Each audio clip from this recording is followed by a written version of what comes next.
Hello, I'm Steven Roy Goodman, host of Higher Education Today, a production of the University of the District of Columbia. Welcome back to the education program that connects you to contemporary issues, people, and institutions involved in the world of higher education. Today we'll be talking about open access to research. Dan Mack is Director of Collections at the University of Maryland Libraries. Heather Joseph is Executive Director of the Scholarly Publishing and Academic Resources Coalition. Welcome to both of you. Thanks. Well, maybe if we could start, Dan, with you. What is open access? What does that mean exactly? Open access is a movement to make access to published academic research freely available, usually on the internet.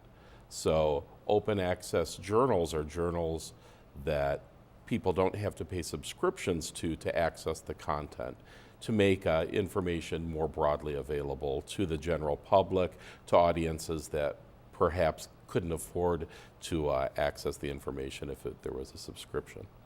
And I assume that publishers are not happy about that. Well, generally no. The open access means, of course, that the access is free. There's still costs involved, so part of the issue is what is a business model for open access. There are actually a number of academic publishers that have their own open access models that are emerging right now. And Heather, you run a trade association that deals with this exact issue. That's right. Well, that's kind of interesting that there is a trade association that deals with this exact issue. Yes.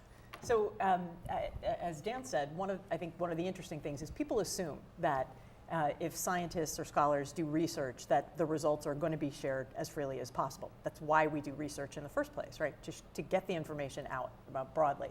But our association recognized we're an association of libraries, so we're responsible for getting people access to information, that in general, the way that you could access these reports, these journal articles, was only if you could afford to pay. And there's lots and lots of people who simply can't afford to do that. So we were founded to try to find ways to get people better access to this information. But if you don't mind me asking, let's say I really wanted a really nice new car and I couldn't afford it. Mm-hmm. Wouldn't I have a choice of buying a car that was less expensive? Sure, that's a great analogy. The difference between articles that are published in journals and a new car is that you would have a choice to buy a less expensive model, right? If I really want a BMW, but I can only afford a Honda Accord, I have the choice of buying that Accord. But if I want access to the articles that are in Science magazine, for example, I can't buy a less expensive substitute for those articles. Original research is original research. You can't duplicate it. So it's a really interesting kind of a market. You can't substitute one product for another. Well, that's a fair point. And when I think about this, I think about the issue of tax dollars going into research, right? So let's say there's a lot of research that, let's say I'm a professor at the University of Maryland, I have a grant. What happens with the grant? What happens with the research? Can you walk us through exactly what happens with the research? Sure. Do you want to start? Or? Oh, sure, I'll start. So if a faculty member gets a grant, say, from the NIH, and they use that grant for their research, they then publish that research generally in a journal. They're going to want a high-impact journal, a journal that's recognized as a top journal in the field, that's widely distributed, that's going to reach a wide audience. Most of those journals are owned by publishers that are out to make a profit. So basically, the faculty members received a grant, they're paid by the university to do research, and then they basically give this information to a journal that then sells it back to the university through its library. One of the most interesting aspects of this whole system is that U.S. taxpayers pay about $60 billion a year to fund basic and applied scientific research. And this research then results in, we want to know what happens, right? And the results are reported on in these journals. The authors, as Dan said, write the articles for free, give them to the journals for free, and then we're asked to then buy back the information that our tax dollars have funded in order to just know what was the results of the research that we spent $60 billion collectively in funding. But then why wouldn't the University of Maryland start its own journal? As Dan said, many universities have. There are university presses that are in pretty wide proliferation, but there's lots of costs associated with a publishing operation. $60 billion worth? Well, $60 billion in basic research. I think a lot of people are shocked to know that journal publishing seems like a little sleepy backwater industry, but it's actually a $9 billion revenue producing industry, which is the same as the NFL. It's big business. So the costs are not insignificant to produce journals. And I think a lot of universities, it's difficult for them to think about being in a game that's that big. Well, let's think, I think about like the New England Journal of Medicine. Now maybe because I'm not a doctor, I'm a layman, that's what I've heard. What is the New England Journal of Medicine, and how would I access that if I were a student, if I were a faculty member, if I were a member of the general public, or I was just a doctor and I wanted to subscribe and read it on vacation? So you said the magic word. For all of those categories of users, you have to subscribe. You have to pay to get access to read the articles that are in the journal, whether you subscribe to a print journal that's mailed to you, or you subscribe to get access online whenever you want, or as a member of the general public, you can actually pay for individual articles. So individual articles, $10, $15, $20, $30, even $50 a pop to read the articles. To subscribe to the journal, it's not uncommon for subscriptions to be thousands of dollars to $10,000s of dollars a year to get access to. It's not a cheap market. It's not an inexpensive piece of information to get access to. Well, that's interesting. Maybe if we can look at this in terms of Maryland, if you don't mind us talking a little bit about your budget. Sure. So how much do you spend for Journal X or Journal Y exactly? Well, let's start with the specific example of the New England Journal of Medicine, which is published both in print and electronically. An individual subscription for a physician who wants to subscribe to that, I think the current price is something like $169 a year. The University of Maryland has a print and an online subscription to the New England Journal of Medicine, and I think in the current fiscal year, the price for those two is right around $4,000 a year. So the costs of journals are significantly more for academic libraries than they are for individuals. The University of Maryland's current collections budget is just under $12 million a year this year. About 80% of that budget goes to electronic resources. Also, about 80% of that budget goes to journals and other subscription resources rather than one-time purchases such as books. You said $12 million a year? Yes. So undergraduate students are essentially financing $12 million a year of new journals or books at the University of Maryland every year?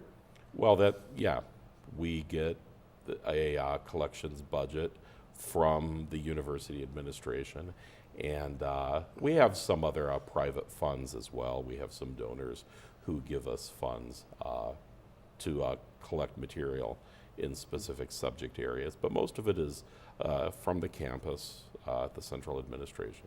That seems kind of high. Is that low or high for a research university? Well, the University of Maryland is a member of the ARL, the Association of Research Libraries. I think our current ranking, which is based in part on the size of our collections budget, is 39 out of the top 150 research libraries in the United States. Well, let's say I go to my neighborhood public library. Would I find the New England Journal of Medicine there? It depends on what neighborhood you live in. If you're in a small town, you probably wouldn't have access to that. If you're in a large city that has a large budget for its public library, you might have access to that. So that for public libraries and the general public's ability to access research, such as the type that would be published in a medical journal, it varies widely, and that's largely based on your location and what support your local public library gets. But this is interesting because this gets to the point that you made before, Heather, if I understood you correctly, that essentially we're paying for this twice. So, but as a member of the public, essentially, I'm paying for it twice as well, right? Because if I understood your argument correctly, so if I, as a taxpayer, am supporting the DC Public Library, and I'm supporting research at the National Institutes of Health or somewhere else, and then we're paying additionally for the DC Library to buy the journals to cover that. Did I understand this right? You understood it, unfortunately, perfectly correctly. And while Dan's right. There may be public libraries where New England Journal of Medicine, which is a widely recognized, it's a brand name journal. You may be able to get it through some public libraries. There's thousands, tens of thousands of journals that are available that publish important information, taxpayer-funded information that no public library will ever be able to carry. I mean, it's simply not in the realm. And Dan's, University of Maryland's ranked 39th out of the largest collection budgets. There are thousands of universities that can't afford to subscribe to anything but a fraction of the journals that they want to be able to provide to their communities. So we have this sort of have and have not culture where only those that have enough money can afford to read the results of research that we've paid for. Well, but let's say the Publishers Association. It's probably an association of publishers, and I forget the name of it, but... the American Association of Publishers. What would they say if they were here right now? So they would say, and legitimately, that they do make, they have lots of programs and they make lots of efforts to make the articles in their journals widely available. There are pay-per-view fees where you don't have to subscribe to the full journal, where you can pay, again, anywhere from $10 to $50 to access articles, which is it's a nice step. I would say it doesn't quite go far enough. They do make efforts to make articles that are in medical journals in particular. Patients, everyone's interested in finding out information about conditions that might affect you or your family.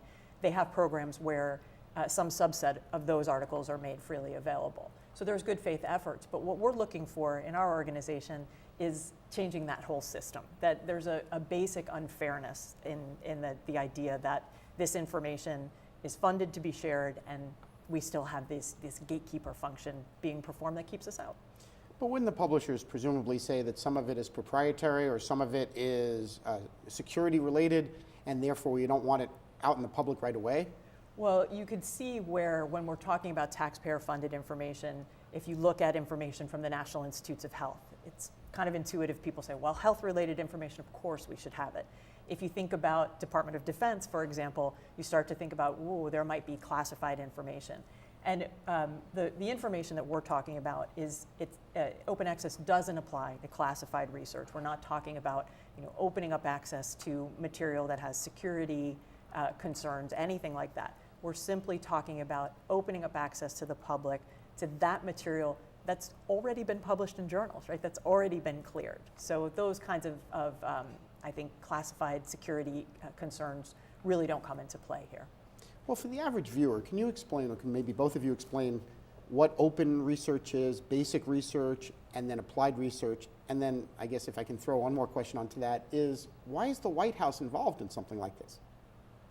Well, basic research and applied research are really two sides of the same coin.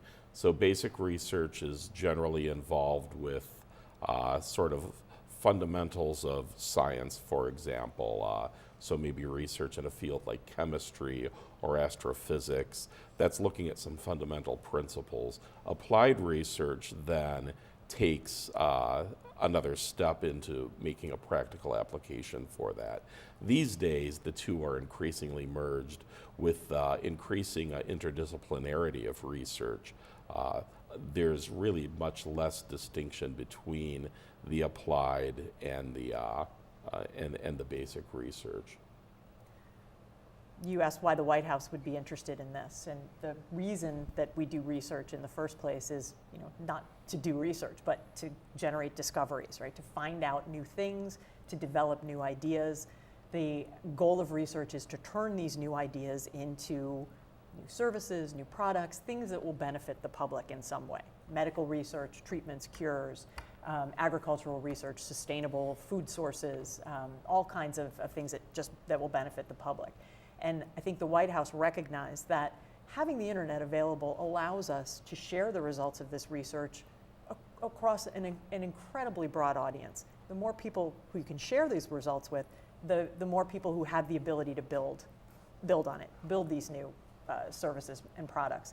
So I think the White House came to this issue recognizing that the potential benefits for the public were twofold, that we could accelerate scientific discovery and reap these new kinds of benefits faster, but also that in turn helps to fuel innovation and opportunities for new businesses and job creation. So they have been very engaged in saying that it's the responsibility of public funders like the US government to maximize our investment in research and to leverage its output in any way that they can, and creating a policy that makes these results openly available fits right into that scenario. But why wouldn't the White House then do some sort of executive order that says that if you have XYZ funding, that you need to release the results of the research within a certain period of time? So they've taken a big step towards doing that. The White House actually issued an executive directive, a memorandum that tells federal agencies, and it's federal agencies with research and development budgets of more than $100 million a year. So it's, I think, 22 or 23 federal agencies to develop these, exactly the kind of policy that you're talking about, that says if you take money from this federal agency to do science, a condition of that grant funding is you agree ahead of time to make sure that articles that report on that funding are available to the public, and they go ahead and enumerate some of the conditions that are associated with that. And that should be, those policies should be implemented sometime within 2014. And what will happen in your prediction? Well, there's hundreds of thousands of articles that report on publicly funded science. So those articles will begin to be available to the public. And we actually have a little test case, a not so little test case, with the National Institutes of Health, who did put this kind of policy in place 5 years ago.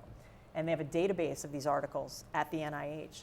There is about almost 3 million articles that are accessible. People are using these articles. About 1 million individuals access the articles every day, either to find out information about conditions that affect them. But what we're starting to see now are stories that are coming out of researchers that are using this openly available information and actually accelerating the progress of moving towards isolating genes, finding treatments, new medical discoveries that we hadn't anticipated before and wouldn't have been possible. But what about the downside? Once these are open, wouldn't that mean that people from other countries have access to this online as well? Yes, and I think that's part of the idea. Some emerging countries, for example, often just have no infrastructure to support either doing research on their own or the funds to acquire research from expensive journals. So open access actually brings a lot of this content to entire countries that would otherwise not have access to this information. People think that, you characterize it as a potential downside. I think of it as a complete upside. Yeah. So much of the research that's actually done, particularly in agriculture, well, I guess in almost any discipline, a lot of the research is done globally. And to shut the folks who are contributing to doing the research out further from reading the results, it's counterproductive. It doesn't allow us to continue to build the way we need to build. Well, the reason I was characterizing it the way I was is because if you think about it, somebody could claim that US taxpayers are funding the research for other countries. Research is a global enterprise, and while I can understand how that argument can be made, and in fact it has been made, I think one of the strongest counter arguments to that is the US isn't alone. The White House isn't alone in saying, look, this should be the policy for our funded research. We're seeing policies for open access spring up all over the world, from the Chinese Academy of Sciences to the research councils in the UK to more recently a European Union-wide policy that any research funded by any of the EU countries has to be made openly accessible. So we're seeing a recognition that the research process is global and that access to the information should be global as well. Well, fair enough. Can we get to the issue of the library decisions? Yeah. So who makes the decision as to what journal or book or journals or books should be selected at the University of Maryland? The University of Maryland, like most major research libraries, employs subject specialists who are librarians who liaison to specific academic departments and programs. Besides being librarians, those subject specialists generally have an academic background, often including advanced degrees in the subject areas they work with.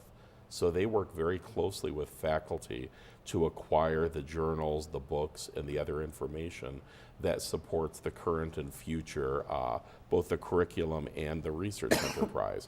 So we have several dozen subject librarians at the University of Maryland who are everything from performing musicians who are also librarians to practicing chemists who are also librarians.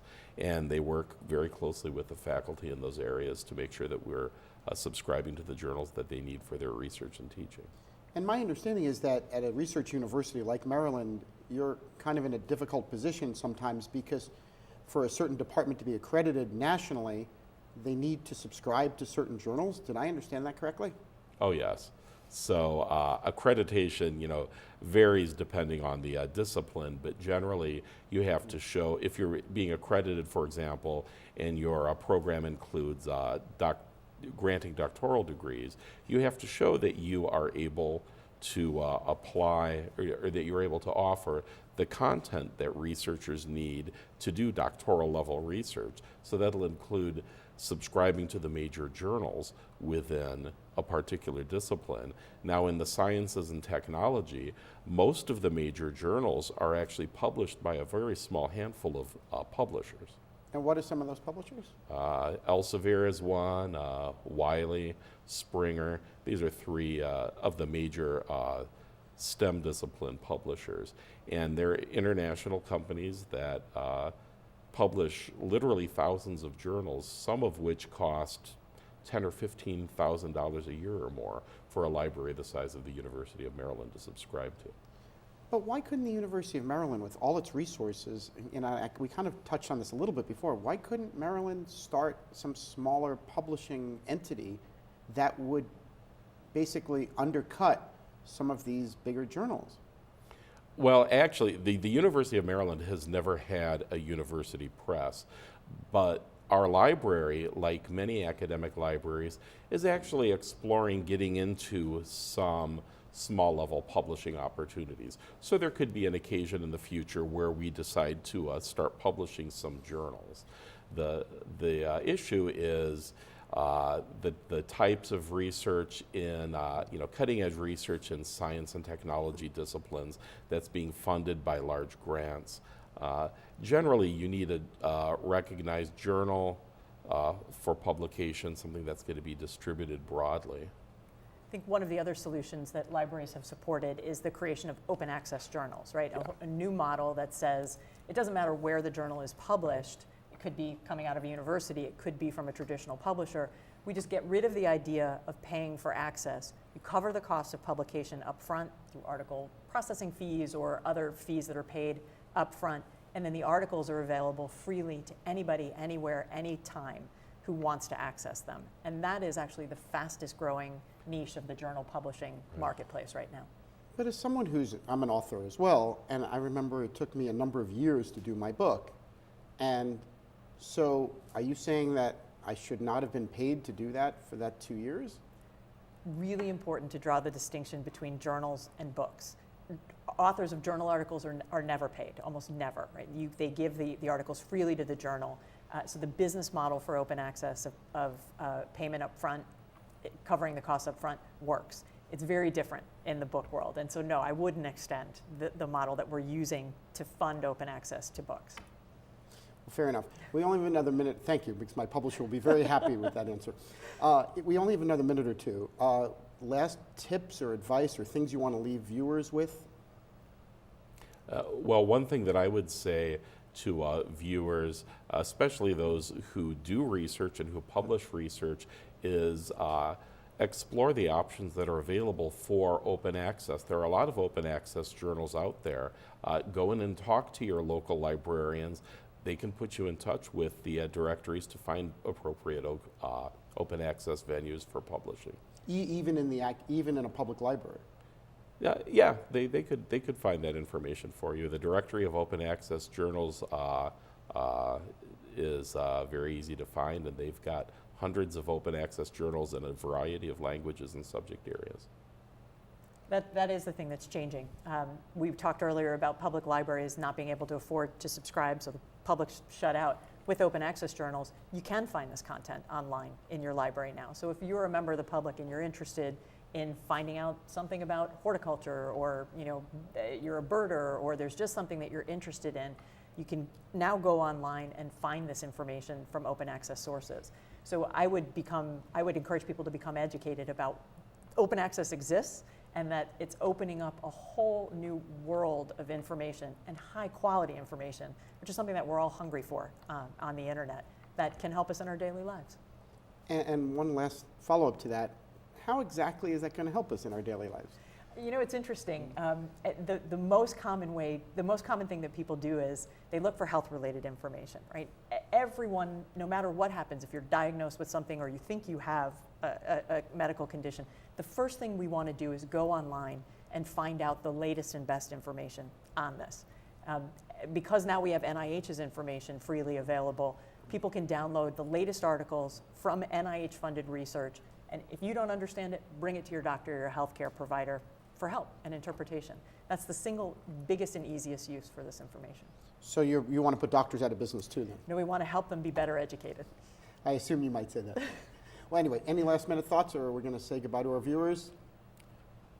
Say goodbye to our viewers. Yeah. Thank you so much. Bye. This was Steve. very helpful. If you would like additional information about Dan Mack or Heather Joseph, please visit lib.umd.edu or sparc.arl.org. If you have comments or suggestions about higher education today, please send an email to our viewer mailbox at highereducationtoday@topcolleges.com. Thank you for watching. We will continue to bring you quality discussions about important matters in today's college and university world. Please join me again for another edition of Higher Education Today. I'm Steven Roy Goodman, and you've been watching Higher Education Today.